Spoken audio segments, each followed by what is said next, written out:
saving a week's time on your renovation. Let's get into it. So with doing any type of renovation, investor, first-time buyer, whoever you may be out there, the biggest tip I can give when it comes to finishes, and what are they? That's your handles on your cabinets. That's your type of stone on your kitchen that you're using, on countertops, islands, stone in the bathroom, backsplash, faucets, all the things, lighting as well, hi-hats, different types of lighting like pendants for the kitchen. So the biggest thing that I can recommend is trying to pick out as much of this ahead of time as you can before diving into the renovation, especially when you're working on a contractor schedule. So they're gonna start the work, they're gonna start demoing, sheetrocking, framing, whatever the case is. When it comes time for them to install the finishes, if you don't have those items picked out, every day that you delay the picking of those items, of your backsplash, for example, it's just another day that, one, you're paying for labor, of your contractors and any type of workers that they might have on staff that day. You're paying for them to be here by the day typically. So whenever a contractor comes, he has his costs mapped out of the materials, and then he also has to pay any type of workers that are coming in that day. So if he's bringing 4 guys with him and he's mapping out that 2 of them need to tile a bathroom and 1 of them needs to tile in your kitchen and the other one's going to handle all of the molding finishes,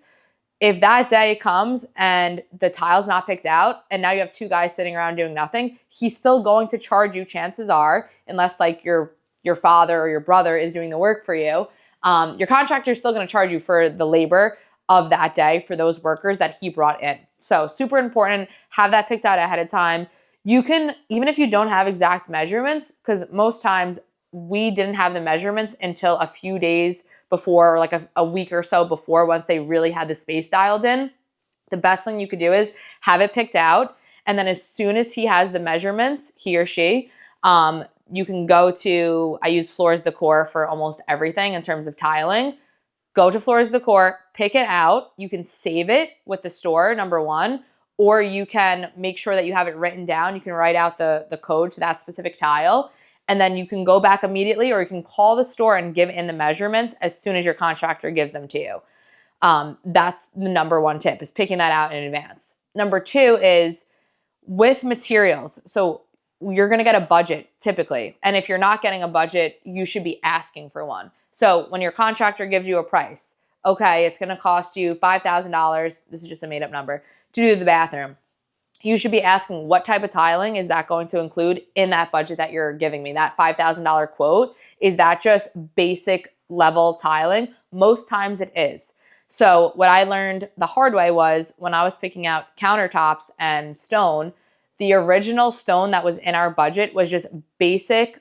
It was still quartz, but it was a very basic white stone that had like a little bit of a gray in it, like a little bit of gray specks, but just basic, I like to call it a landlord special, very low grade, doesn't really give the pop to the eye, not aesthetically pleasing at all. So if you know that you're someone that's doing this for like your dream home and not an investment, or even if it is an investment property and you want to have a little bit of nicer finishes, depending on the area that your property is in, whether you're a buyer and your family's living in it, or if you're an investor, if the market demands for a little bit of a higher finishes based on the area, like if you're in Manhattan and you're having finishes, those are not going to be the same finishes as upstate New York in the middle of Buffalo for a rental. Those are 2 different markets.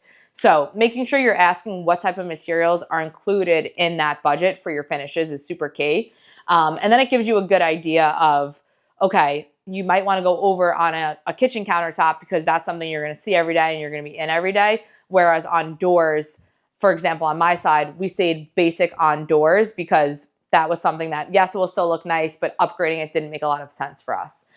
So those are the big tips I can give you when it comes to finishes. Pick them out ahead of time, and then make sure you're asking your contractor what type of, based on your budget, what are the finishes that they typically work with. And if they do go out of scope, like if you pick out something, do they pay for it for you and then you're paying the difference, or do they require that you are then going to have to go out and get those materials? So make sure you're having those conversations up front. Thank you for tuning in, and we'll see you on the next one.